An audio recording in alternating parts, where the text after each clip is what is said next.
రాజన్న సిరిసిల్ల జిల్లా కేంద్రంలో ఈరోజు సిరిసిల్ల లేబర్ అడ్డా వద్ద భవన నిర్మాణ కార్మికుల సమస్యలపై భవన నిర్మాణ కార్మిక సంఘం జిల్లా ప్రధాన కార్యదర్శి కడారి రాములు ఆధ్వర్యంలో నిరసన కార్యక్రమం చేపట్టారు. ఈ సందర్భంగా వారు మాట్లాడుతూ బీహార్, యూపీ కార్మికులతో స్థానిక కూలీలకు ఉపాధి కరువవుతుందని, అలాగే లేబర్ అడ్డా మీద మంచినీటి సౌకర్యం కల్పించాలని, లేబర్ కార్మికులకు హెల్త్ కార్డులు, ప్రమాద బీమా సౌకర్యం కల్పించాలని, అర్హులైన కార్మికులకు లేబర్ కార్డులు ఇవ్వాలని వారు అన్నారు.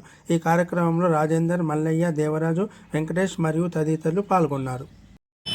రాజన్న సిరిసిల్ల జిల్లా సిరిసిల్ల లేబర్ అడ్డా పైన భవన నిర్మాణ కార్మికులు ప్రధానంగా చూస్తే ఇప్పుడు ఒక్కొక్క రోజు 11, 12 అయినా కూడా చుట్టూ మారుమూల ప్రాంతాల నుంచి సిరిసిల్ల అడ్డా మీదకి రావడం జరుగుతూ ఉంది.